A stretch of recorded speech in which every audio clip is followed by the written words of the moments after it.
예수 그리스도로부터 오는 은혜와 평강이 여러분과 함께 하시길 주님의 이름으로 축원합니다. 우리 옆에 분들하고 같이 인사하도록 할까요? 잘 오셨습니다. 네, 잘 오셨습니다. 저희가 예고한 대로 오늘부터 해서 몇 주가 될지는 잘 모르겠는데요. 대교리 문답이라고 하는 것을 우리가 같이 공부하려고 합니다. 일단 대교리 문답하면은 여러분들이 무슨 느낌이 드는지 한번 좀 이야기를 하고 시작을 좀 해보도록 할까요? 대교리 문답하면은 무슨 느낌이 드시나요? 일단 인상이 어떠세요? 어떠세요, 권사님? 법 같고 또 무섭고 딱딱하고, 네, 그렇습니다. 보통 이렇게 대교리 문답, 소교리 문답 이런 이야기를 들으면 무언가 딱딱한 것, 그런 것을 생각을 하는데 사실은 그렇지는 않고요. 원래 이름이 여기 독일어로는 카테키스무스라고 이렇게 되어 있는데, 원래 이 뜻은 뭐냐면 헬라어로는 카타라고 하는 말은 위에서 아래로라고 하는 말이고요. 그 다음에 에코라고 하는 말하고 붙었습니다. 에코는 무슨 뜻이에요? 소리, 울림이라고 하는 뜻입니다. 그러니까 위에서 내려오는 울림으로 나의 속을 울려낸다라고 하는 뜻이 사실은 원래 카테키스무스라고 하는 말입니다. 중세 때는 이 카테키스무스라고 하는 말을 또 어떻게 사용을 하냐면은 제자와 그리고 스승이 함께 무릎을 맞대고 앉아서 서로의 목소리로 같이 이야기하는 것. 그래서 삶의 이야기, 그리고 삶의 본질, 우주의 신비를 함께 이야기를 하면서 서로 주고받는 이야기를 카테키스무스라고 이렇게 불렀습니다. 그러면서 하늘에서 울리는 그 음성을, 그 소리를, 진리를 함께 나눈다라고 하는 것이 바로 원래 가지고 있는 뜻인데, 한국어로 번역할 적당한 말이 없다 보니까 번역을 하면서 그냥 대교리 문답 이렇게 표기를 한 것이에요. 특별히 이 대교리, 대자를 붙여놓은 것은 무슨 말이냐면 또 소자라고 하는 게 또 있다는 말이겠죠. 그래서 소교리 문답이라고 하는 것이 또 있습니다. 그런데 구조는 아주 똑같습니다.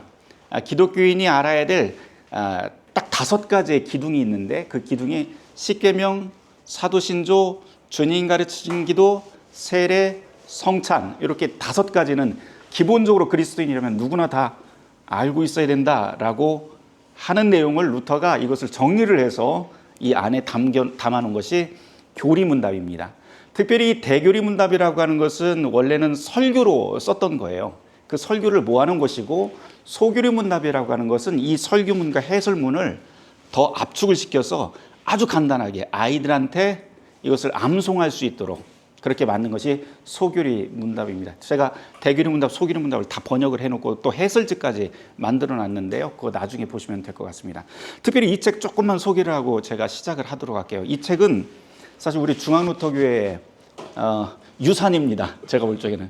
왜냐하면 제가 수요 성경 공부 시간에 원래 원문에서, 독일어 원문에서 매주마다 한 페이지 또는 2페이지씩 2015년도에 계속해서 이제 요거를 번역을 해서 여러분들에게 읽어드리고, 그리고 그걸 수정을 하고 같이 그 안에 있는 내용들을 같이 이야기를 하다가 한 1년 반이 지나니까 이거 한 권을 다 번역을 다 해버렸어요. 제가 독일어 원본을. 그래서 이거를 다 묶어서 출판사에다 넣었더니 출판사에서 이걸 바로 출판을 하자고 해서 2017년도 2월 달에 출판이 돼서 나온 책입니다. 그래서 요거 오늘부터 함께 공부를 하게 될 텐데요. 이 안에서 여러분들이 읽다 보면 성경 전체를 루터교회에서는 어떻게 보고 있는지, 그리고 성경 안에 담겨있는 진짜 복음적인 의미가 무엇인지 우리가 잘 볼 수 있게 될 것 같습니다. 오늘은 본문으로 들어가지는 않고 제가 좀 읽어가면서 해설의 글하고 그 다음에 루터의 서문이 굉장히 유명한데요. 그 루터의 서문을 여러분 함께 읽고 오늘 시간을 좀 보내도록 하겠습니다. 해설의 글 한번 볼까요? 10페이지입니다. 제가 쭉 읽어가면서 같이 이야기를 좀 해보도록 할게요. 교회는 교회다워야 하며 사제는 사제다워야 한다. 종교개혁자 마틴 루터가 부패한 교회를 향해 목소리를 드높일 때 독일 사회는 환호했다. 이제 중세 사회가 그만큼 부패했다는 거죠.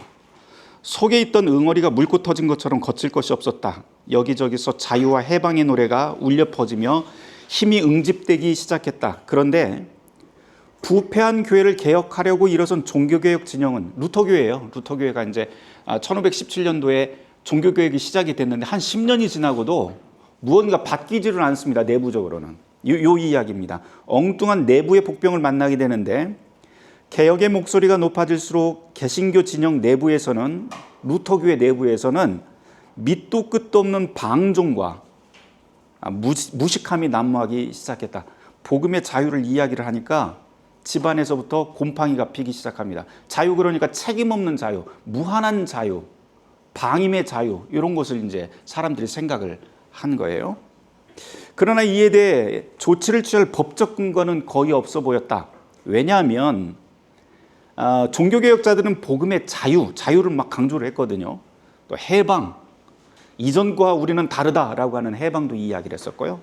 또 모든 신자가 다 평등한 사제다라고 하는 만인 사제직을 핵심 가치로 주장했는데, 현장에서는 이 교리의 오해와 오용으로 이어졌고, 왜곡된 복음의 자유로 인해서 율법의 기능, 다시 말해서 책임져야 될, 교인으로서 책임져야 될 그런 책임의 기능들은 다 사라져버려서 세상 권위와 질서는 무시해도 되는 것처럼 여겨졌다. 그러니까 나만 자유롭게 살면 된다라고 하는 이야기죠. 그로 인해서 개신교 성직자들의 부패와 게으름, 교리에 대한 무지가 만연했고, 도저히 성직자라고 할 수 없을 만큼 도덕적 해이와 방종의 상태가 이만저만이 아니었다. 특별히 목사들의 사정은 이러한데 일반 신자들은 오죽했을까? 목회자든 일반 신자들은 가릴 것 없이 신앙과 삶의 규칙은 엉망이 되어가기 시작했다. 이게 루터교의 현실이었어요. 그게 종교개혁이 되었는데 우리 막 성공적인 이야기만 하지만 내부적으로는 계속 골마 들어가기 시작을 합니다. 종교개혁 이전 같으면 주교의 고유 직무인 시찰과 권증을 통해서, 권증이라고 하는 것은 징계하는 거죠. 이것을 통해서 기강을 바로잡을 수 있겠지만 로마 가톨릭을 반대하고 일어선 이상 그런 권위적인 주교직, 주교권은 루터교회 내에서 통용될 수가 없었다. 그러니까 막 강제적으로 이걸 해라, 마라, 너 잘라버려, 뭐 이런 이야기를 못 한다는 거예요. 사태가 얼마나 심각했던지 바이마르에 있던 영주 요한 프리드리가 1524년 6월 루터에게 이 문제를 직접 눈으로 보고 해결하달라는 편지를 쓰기에 이르렀다. 그러니까 영주가 도와줄 테니까 제발 좀 그 자리에 앉아서 가만히 있지 말고 교회를 좀 돌아보면서 얼마나 교회 목사들이, 이 종교개혁 진영에 있는 목사들이 형편없는지 목회 현장에 한번 돌아봐라 라고 그렇게 이야기를 합니다. 그러면서 목사로서 부적격한 자들은 제발 쫓아버리든지 해임시켜달라고 하는 요청을 루터에게 편지를 쓰게 됩니다. 1524년도에. 루터가 편지를 받아 읽고서 1524년 8월부터 교회 방문을 시작을 하게 돼요. 그래서 1525년과 1527년, 28년에 걸쳐서 집중적으로 교회 방문을 하게 됩니다. 일종의 암행업사 감찰 업무인데요. 시찰 결과 교회의 현실이 너무나도 처참하다는 것을 루터가 눈으로 보게 됩니다.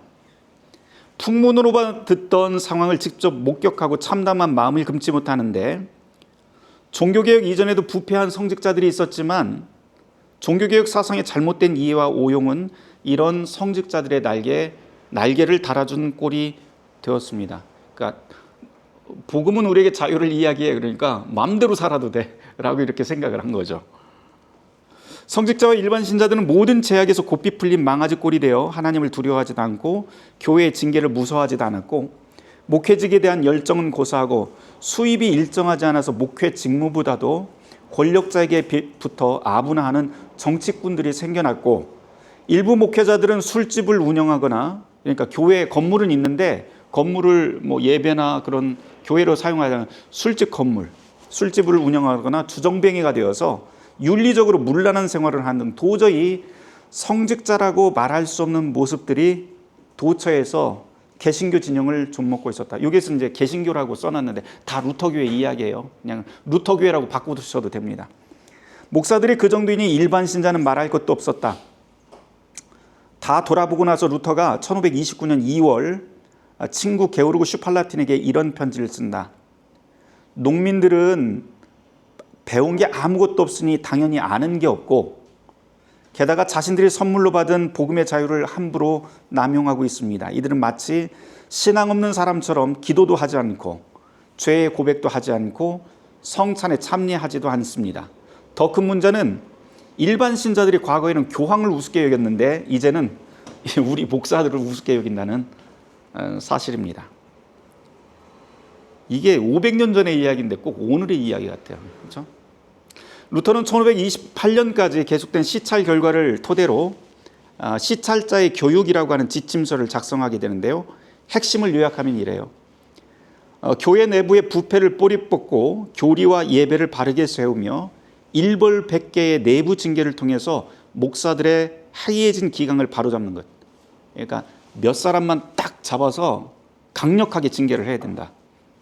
좀 더 세부적으로 언급하면 부패하고 게으른 목회자는 강력한 징계를 통해서 해임하거나 추방하고, 그리고 비어있는 교회와 수도원 재산은 다 이제 통폐합을 하는 거예요. 청산하고 그 재산으로 가난한 자와 고아와 은퇴한 목회자들을 위해서 사용하고, 누구나 특별히 부녀자와 아이들, 당시에는 부녀자와 아이들이 교육받을 수 없었기 때문에 이들이 교육받을 수 있는 학교를 건립하는 데 사용하고, 마지막으로 교회의 미래인 목회자 후보생들의 교육을 위한 기금으로 사용해야 할 것이라고 루터가 강력하게 주장하게 됩니다. 특별히 루터에게 교육에 대한 투자는 선택사항이 아니라 반드시 해야 될 종교개혁의 당위에 속합니다. 이 강력한 교회 시찰 업무는 효과는 즉시 나타나는데요.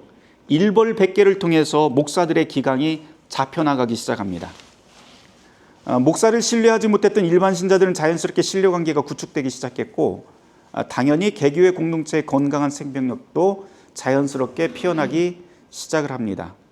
목사들 열심히 잘하고 있네? 그러면 이제 당연히 교인들도 우리 목사님 잘하는구나, 열심히 하는구나, 그걸 보고 같이 교회 생활을 열심히 하게 된다는 거죠.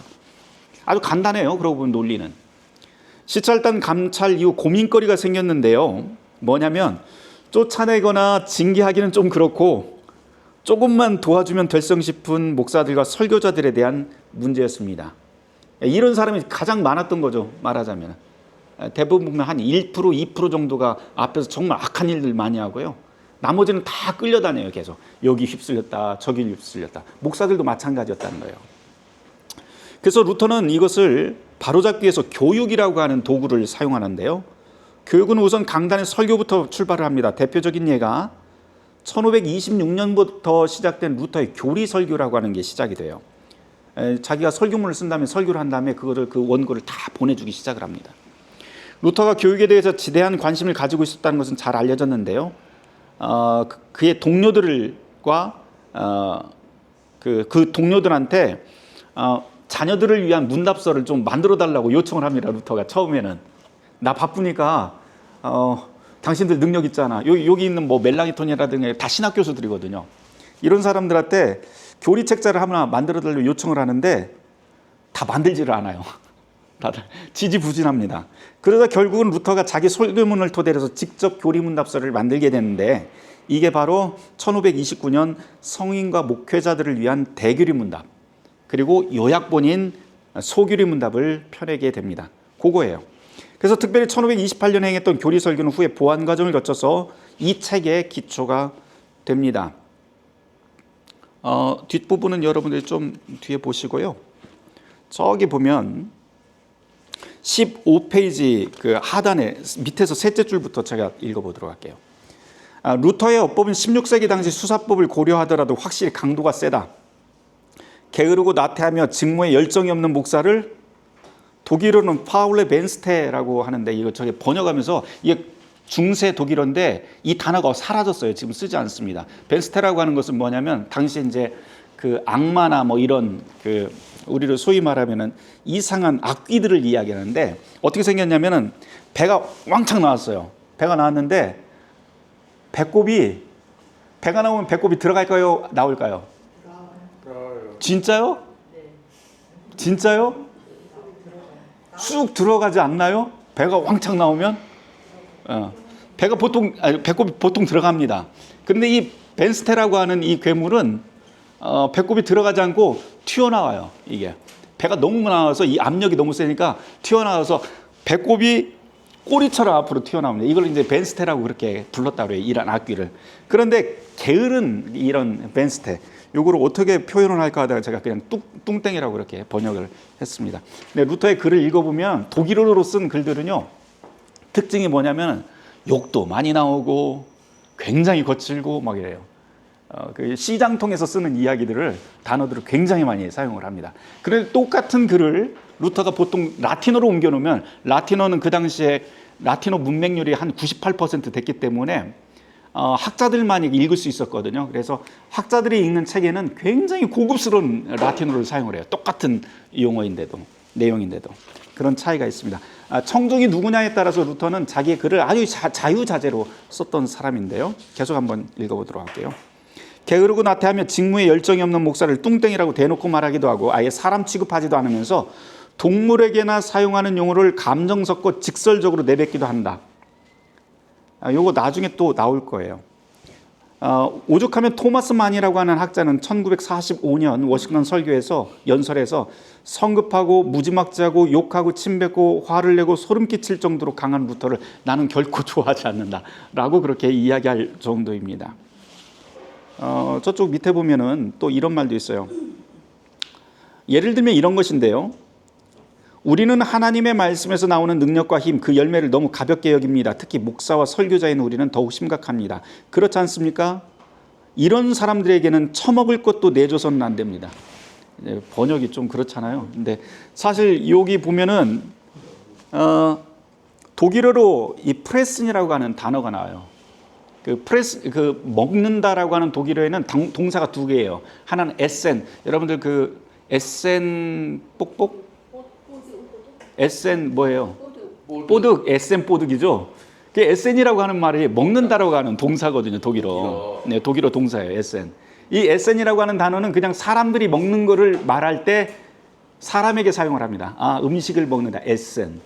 그런데 프레슨이라고 하는 말은 뭐냐면 동물들에게 사료를 억지로 먹이는 거, 강제적으로 먹이는 거를 프레슨이라고 이야기를 하고요. 막 개걸스럽게 막 먹을 적에 그것을 프레슨이라고 표현을 합니다. 사람한테는 안 써요, 이 단어를. 그런데 루터의 원문을 보면 거기에 뭐라고 돼 있냐면 이런 사람들에게는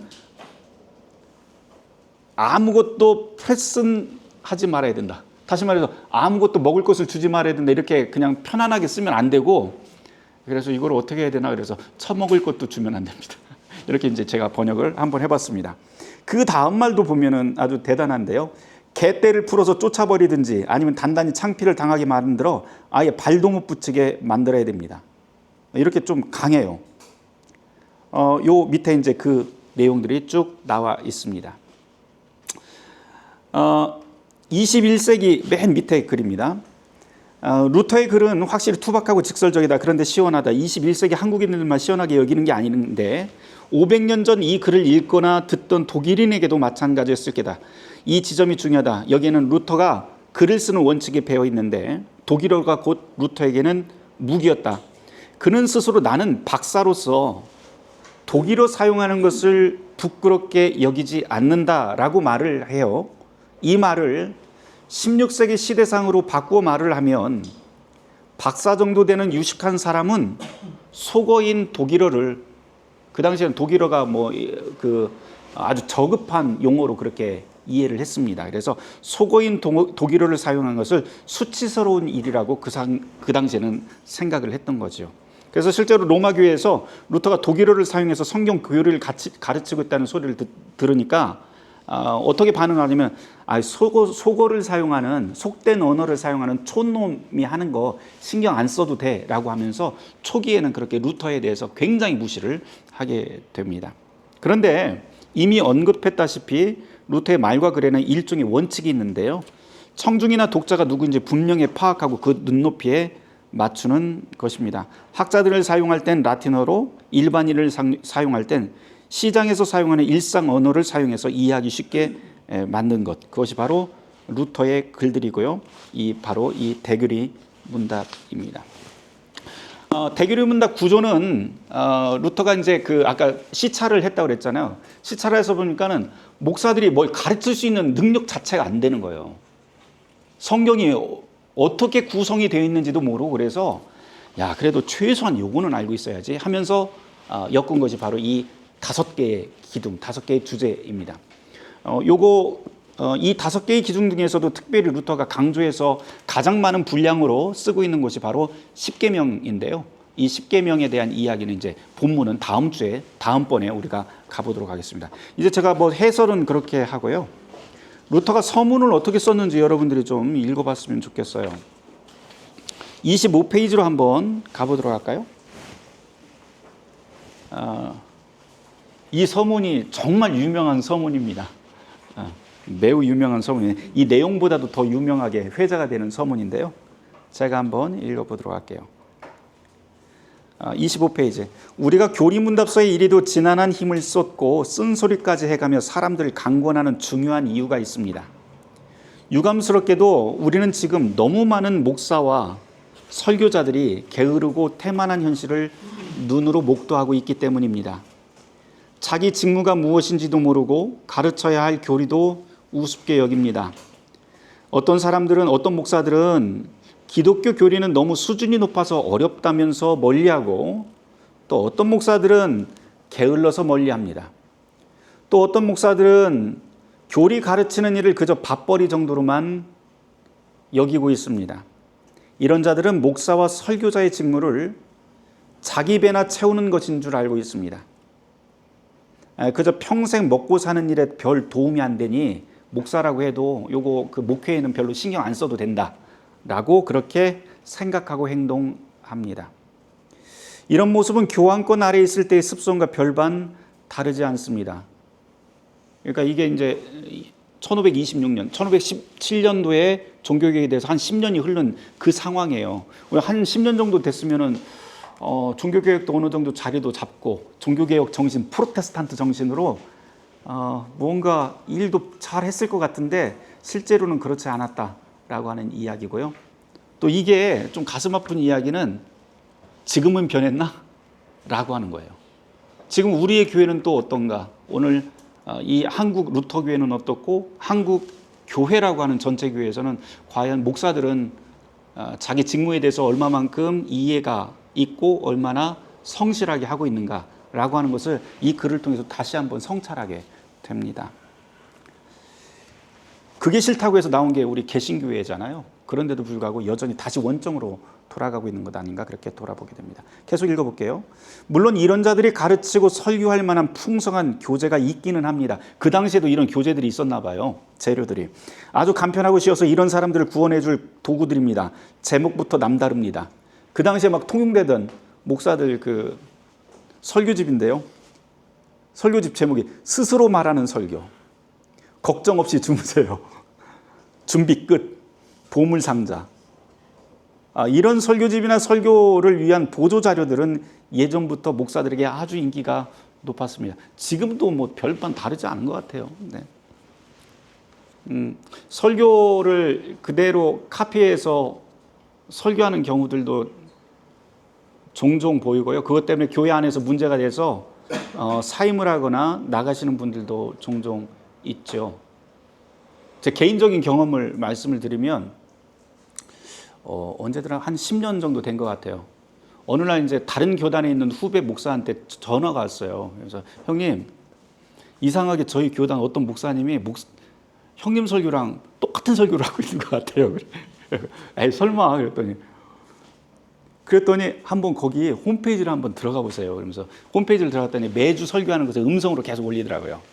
그래서 유심히 들어봤어요. 그랬더니 제목은 다른데 원고가 똑같아요. 진짜 토시 하나 안 틀리고. 그런데 그 교회 교인들이 막 그 설교를 들으면서 아멘 아멘 하면서 막 열정적으로 해요. 우리 교회에서는 똑같은 설교를 해도 다들 맹하니 있는데 그 교회 교인들은 막 아멘 아멘 하고 막 그러더라고요.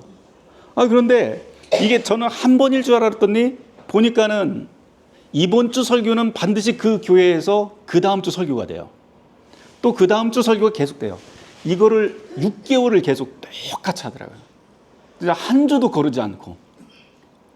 그래서 야 이거는 그대로 두면 안 되겠다. 왜냐하면 그 교회 목사님도 사실은 신약학 박사 학위를 받고 청빙을 받아서 목회를 시작한 목사님이에요. 젊은 목사님.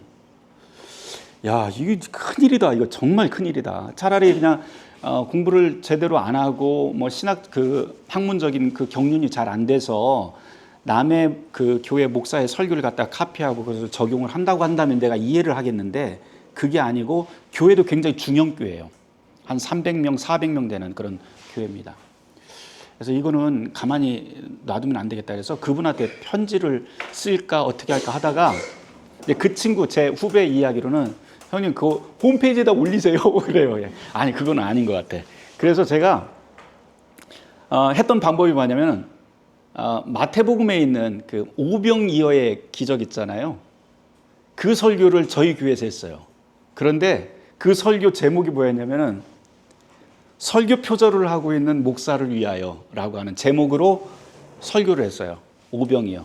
그러면서 그 오병이어는 성경에서 오병이어라고 하는 거 오병이어로 5천 명을 먹이시잖아요. 근데 그 오병이어가 뭐냐면 일상의 도시락 아닙니까? 돌아다니면서. 그러니까 우리가 늘 들고 다니는 도시락인데 목회자에게 오병이어라고 하는 것은 바로 설교 말씀을 연구하고 성실하게 말씀을 대하는 그 자세인데 그 오병이어가 정말 우리에게 크나큰 은혜로서 작용을 한다. 그런데 그거를 그 오병이어의 작은 일상의 오병이어도 제대로 소화를 못 시키고 한다면 그 사람은 목회자로서 다시 한번 돌아봐야 됩니다. 그리고 그런 꼴을 먹고 있는 그 교회 공동체 교인들에게도 자기가 돌아보게 회개한다면 다시금 다시 돌이켜서 제대로 된 그런 교육도 받고 해야 됩니다라고 하는 설교를 제가 그날 했어요. 그러니까 전체 6개월 동안 이분이 이러고 있습니다. 그 이야기를 다 하고 이제 그때 설교가 아직도 남아 있습니다. 인터넷 쳐보시면 나올 텐데요. 그 다음 주에 그 금요일 정도 되면은 딱 올라가요. 그게. 그래서 그 다음 주에 설교를 딱 들어봤는데 설교가 이전 게 다 없어졌어요. 모든 설교가 다 없어졌어요. 없어지고 그 이후로 연락이 왔어요. 그 목사님한테. 그러면서 목사님 죄송합니다. 제가 이렇게 했던 거 죄송합니다. 저를 만나자고 하시더라고요. 그래서 제가 사임을 하려고 합니다. 교회 사임을. 너무 그 짐이 무거워서. 그래서 제가 그분한테 말씀드리기를 그렇게 돌이키셨으면 됐습니다. 그러면 교회 장로님이나 교인들한테 그 말씀을 하시고 요거를 그 내부에서 해결하시면 될 것 같아요. 그리고 저한테 이야기했다고 하시고 혹시라도 그 교회에서 문제를 삼고 그러면 제가 목사님 편 들어드리겠습니다. 그러니까는 그렇게 하시면 되겠습니다. 라고 말씀을 드렸어요. 그랬더니 이분이 이제 그 장로님, 선임 장로님을 만나서 다 이야기를 하셨더라고요. 다 이야기를 했는데 선임 장로님은 알았으니 그냥 목회를 계속 하시자고 교회에 더 이상 문제를 만들지 말고 그렇게 이제 잘 끝나는가 싶었는데 한 6개월이 더 지났죠. 나중에 들어보니 이분이 목회를 관두셨어요. 관두고 이민을 가셨어요. 그냥 그런 일들이 있었습니다. 근데 이 설교 표절에 대한 문제가 사실 한국교회에서 굉장히 심각한 문제거든요. 신학생들이나 아니면 공부를 하는 그런 와중에서는 사실 좋은 설교들을 듣고 그것을 자기의 글로 바꾸는 연습들은 분명히 필요합니다. 그렇지만 한 교회 공동체를 맡고 있는 그런 목회자들이라면 저에게 설교라고 하는 것은 한 주간의 말씀을 놓고 묵상한 묵상의 결과물 또는 신앙 고백이라고 보기 때문에 목회자들한테 이 설교 준비하는 건 굉장히 철저해야 된다. 단어 하나에 성서 구절 하나에 정말 자기의 영혼을 걸고 그렇게 준비를 해야 되는 게 설교입니다. 그러니까 우리 전도사님들 잘하고 계시는데요. 앞으로도 더 잘하시라고 응원합니다. 네. 계속 한번 보도록 할게요. 27페이지 맨 위에입니다. 태만한 목사와 설교자들의 신앙적 열정도 없고 저 자료들을 바로 사용할 의도가 없다는 데 있습니다. 이런 책을 가지고 있으면서도 제대로 보지도 읽지도 않습니다. 이런 사람들은 자기 배나 채우기 위해 사는 폭식가일 뿐입니다. 그럴 바에야 목회자인 목사가 되지 말고 돼지를 키우거나 계집을 지키는 게 낫습니다. 목사들은 이제 하루에 7번씩 의미 없이 주절거리던 기도 시간에서 해방되었습니다. 이제 그 당시에 그 중세교회에서는 하루에 7번 기도회가 있었어요. 수도원에서. 그러니까 뭐 아침 새벽부터 시작해서 시간마다 정해진 7번의 기도가 있는데요. 그 기도회에서 이제 해방되었다는 거죠. 그러니 최소한 아침, 점심, 저녁 시간마다 짬을 낼 수 있을 것입니다. 그 시간에 교리문답서 한두 장과 기도서를 읽든지 아니면 신구약 성경을 읽고 자기 자신과 교회에 속한 아이들을 위해서 주기도로 기도하는 게 좋습니다. 목사들은 여러모로 짐과 부담을 벗었습니다. 그러니 앞서 말한 것을 행하며 복음으로 영광과 감사를 드러내는 삶을 살아야 하지 않을까요? 목사라면 복음으로 살아야 됩니다. 근데 사실 목사뿐만 아니고 모든 그리스도인이 마찬가지겠죠? 그렇지 않고 개나 돼지처럼 게으르고 더럽고 비굴하게 제 마음대로 육체의 소욕대로 살고 있다면 그런 목사는 수치스럽게 여겨야 합니다.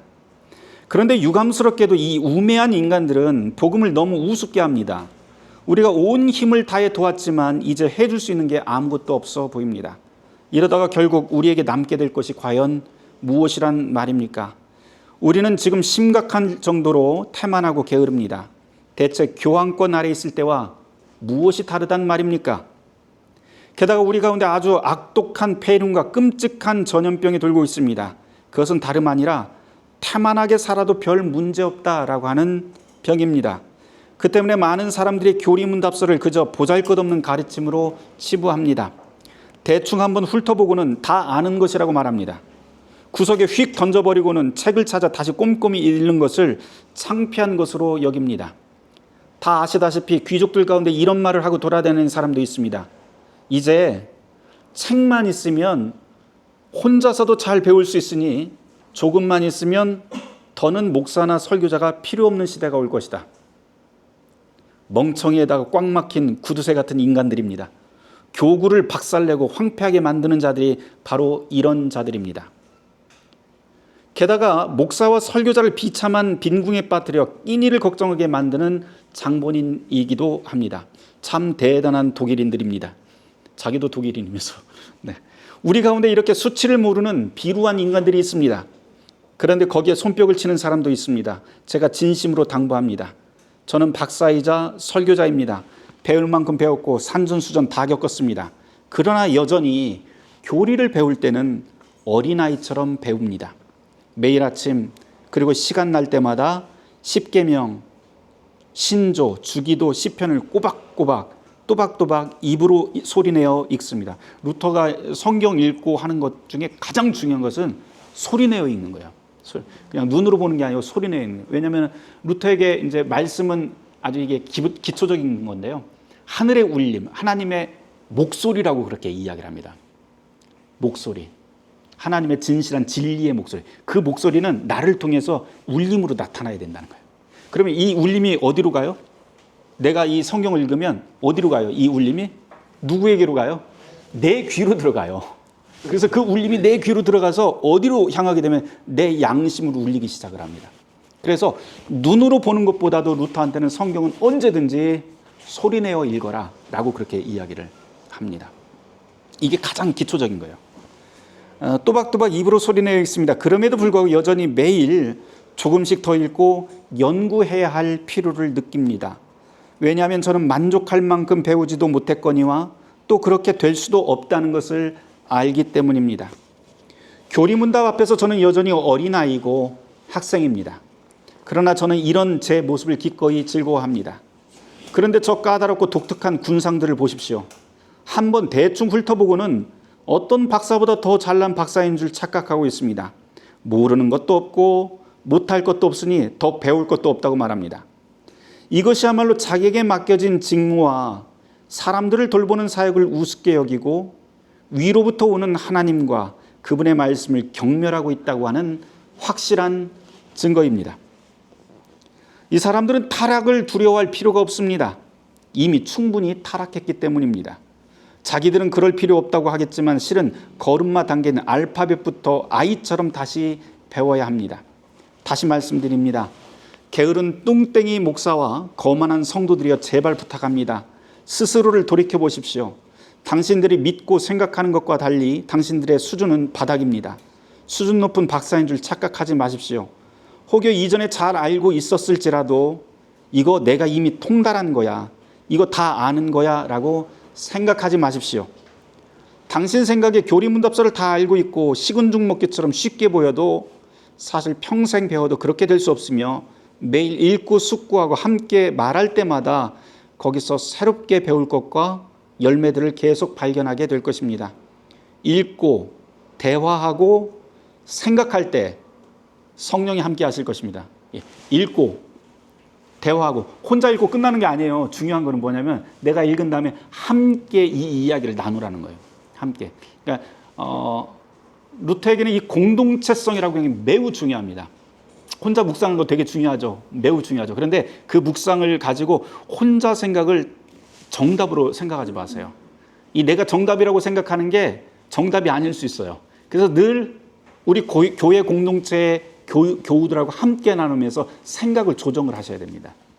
조정을 하면서 그 대화를 바로잡고 내 생각을 바로잡고 온전한 곳으로 돌리는 작업들이 있어야 된다라고 이야기합니다. 그때 거기 바로 우리가 함께 읽고 대화하고 생각할 때 성령이 그곳에서 우리를 도와주신다라고 루터가 이야기를 합니다.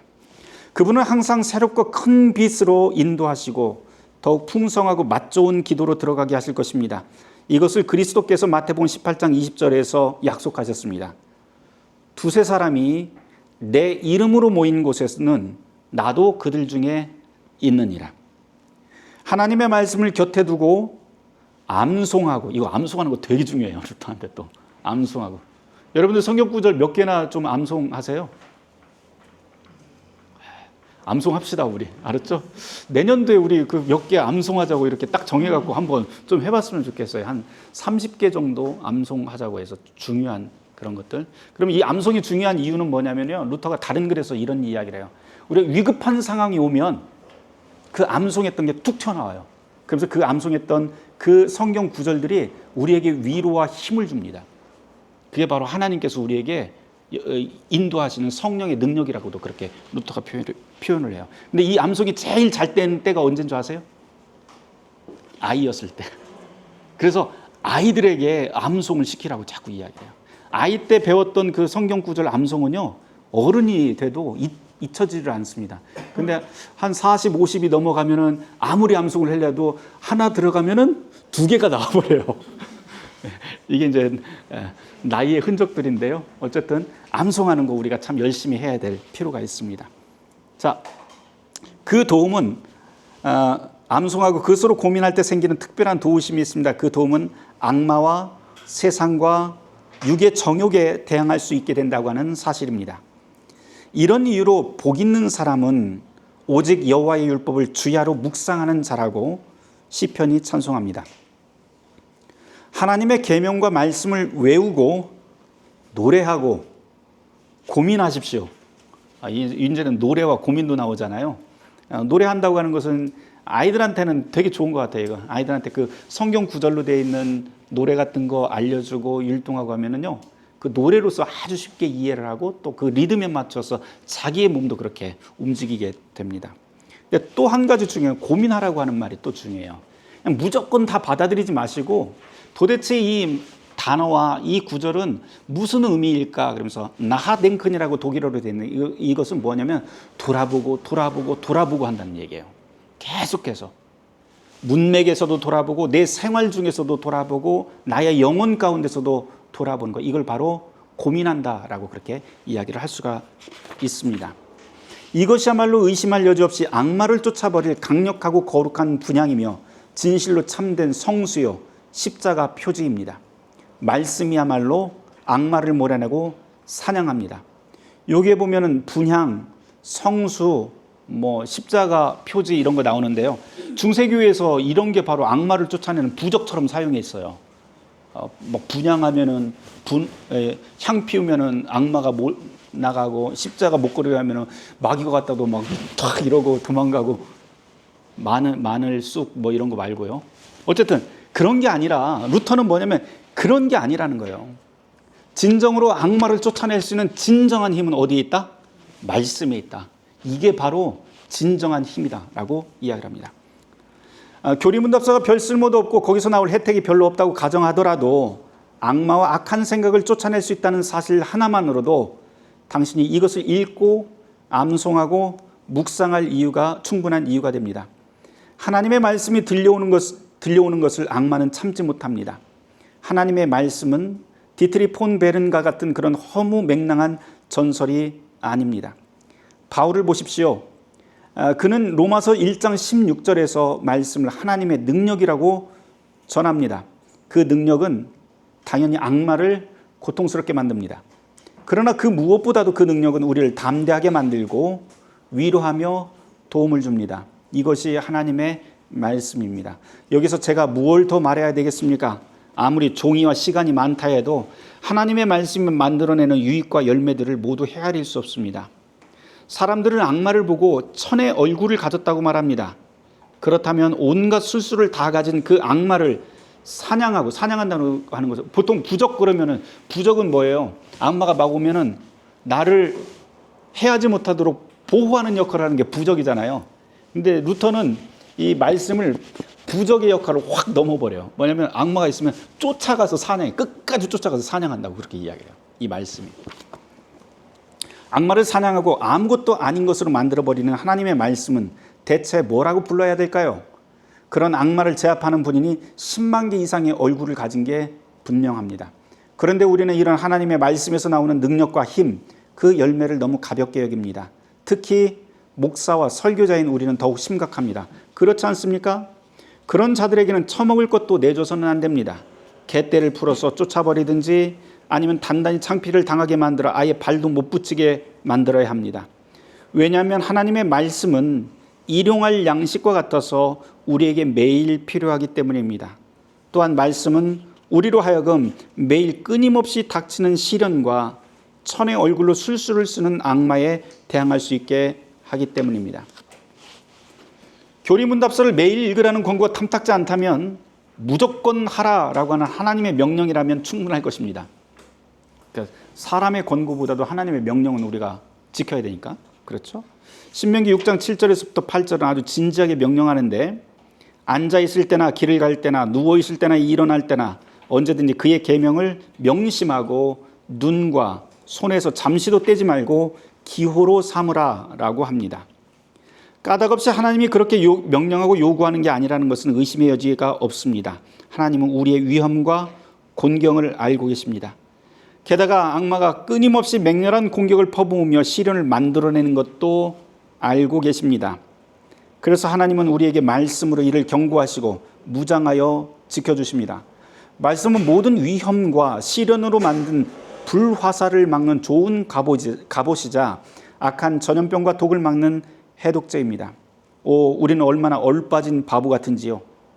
힘센 악마는 우리 가운데 자리 잡고 우리를 둘러싸고 있습니다. 우리는 그 속에서 살아갈 수밖에 없습니다. 그런데 우리는 무기와 갑옷을 우습게 여깁니다. 게다가 너무 게을러서 그것에 눈을 돌리기는커녕 생각조차 안 하려고 합니다. 매일 읽고 배워야 할 교리문답서를 가볍게 여기는 사람들이 있습니다. 이 얼마나 짜증나게 건방진 성도들이란 말입니까? 이런 자들의 태도를 보면 스스로 너무 잘난 줄 압니다. 모든 천사와 예언자, 사도, 그리스도인을 다 합쳐놓은 것보다도 뛰어나서 자기가 하나님인 줄 착각하고 있습니다. 스스로 하나님이 되어버렸으니 더 이상 배울 것도 없고 교리를 매일 연구할 필요도 없고 그런 것 좀 부끄러워할 필요도 없는 것 같습니다. 그러다 보니 이 사람들은 매번 똑같은 것만 가르치면서 새롭게 내놓는 것이 전혀 없습니다. 당연히 성도들은 더 나은 것, 새로운 것을 배울 수 없고 결국 거기서 헤어나오지 못하게 됩니다. 그런데 지금 우리도 역시 한 통속 아닙니까? 우리도 한 번 정도 교리문답서를 읽거나 들은 적이 있습니다. 그런데 그런 다음 곧바로 다 알고 있다, 더 이상 읽고 배울 필요가 없다라고 하지는 않습니까? 하나님도 그렇게 하지 않으시는 일을 우리는 1시간이면 충분히 다 가르칠 수 있다라고 하지 않습니까? 하나님이야말로 태초로부터 지금까지 세상 끝날까지 가르치시는 분 아닙니까? 모든 예언자들도 그분의 가르침을 배웠고 모든 성자들도 그렇게 했습니다. 그들 모두 말씀 앞에 항상 학생이었습니다. 그렇다면 우리 역시 그렇게 살아야 하지 않을까요? 이것만큼 분명한 사실입니다. 십계명을 바르고 완전하게 알려고 하는 사람이라면 성경 전체를 이해할 수 있어야 합니다. 그것으로 각각의 개별 항목과 용례들을 파악하고 권고, 도움, 위로, 판정, 판단을 할 수 있게 합니다. 신앙적 문제건 세속적 문제건 모두 마찬가지입니다. 그렇게 하나님의 말씀에 정통한 사람이야말로 모든 교리와 계급, 정신사, 법과 공동체의 질서를 판단할 적임자가 됩니다. 시편의 시인들이 끊임없이 붙잡고 고수했던 것이 무엇인지 아십니까? 다름 아니라 십계명의 첫 번째 계명입니다. 루터한테 이 책 전체에서 가장 중요한 것 하나 꼽으라 그러면은 십계명의 제1계명 꼽아요. 루터는. 나머지는 이렇게 화관이 있으면 맨 위에 큰 꽃에다가 다 장식품이라고 루터는 그렇게 이야기할 정도로 십계명 제1계명을 그냥 목숨처럼 그렇게 여깁니다. 그거 나중에 저희가 같이 공부하도록 하죠. 저 게으른 배불뚝이와 거만한 성도들은 성경 전체를 고사하고 시편의 단 한 구절도 이해하지 못합니다. 그런데도 성경 전체의 유학이며 정수인 교리문답을 다 아는 체 하면서 오히려 우습게 여깁니다. 그러므로 다시 한번 모든 그리스도인과 특별히 목사와 설교자들에게 부탁드립니다. 제발 속성으로 박사되려고 하지 마시고, 속성으로 박사되는 사람이 너무 많아요. 그렇죠? 만물 박사인 양 모르는 것을 아는 체 하지도 마십시오. 과대망상입니다. 그런 것은 엉성한 옷감을 팽팽히 잡아당기면 다 보이듯 금방 탄로나게 되어 있습니다. 모든 그리스도인은 이것을 매일 익히고 실천해야 합니다. 아주 세심하고 부지런히 노력하되 자기 만족에 전염되거나 뭐든지 다 알고 있고 무엇이든지 할 수 있다고 하는 자만과 과대망상에 빠지지 마십시오. 반대로 부단히 읽고 가르치고 배우며 고민하고 또 고민해야 합니다. 악마에게 죽음을 선언하고 그 세력을 멸하시는 분은 하나님 자신이며 우리는 모두 그분의 거룩한 성도라고 하는 사실을 깨닫고 확신할 때까지 이 일을 멈추지 말아야 됩니다. 제가 자신 있게 약속합니다. 이런 열심을 낼 수만 있다면 하나님은 누구를 막론하고 그를 특별한 사람으로 세우게 될 것입니다. 모두가 시간이 지나면서 이 사실을 경험하게 될 것이고 교리문답을 배우면 배울수록 그동안 자신이 얼마나 무지했는지 그리고 배워야 할 것은 또 얼마나 많은지 고백하게 될 것입니다. 지금 당신 배가 터질 것 같이 가득 차 있습니까? 그래서 음식 냄새조차 토악질 납니까? 그렇다면 배를 굶고 목말라 보십시오. 그때야 비로소 참맛을 알게 될 것입니다. 그곳에 이르기까지 주님의 은총이 함께 하시길. 아멘. 네.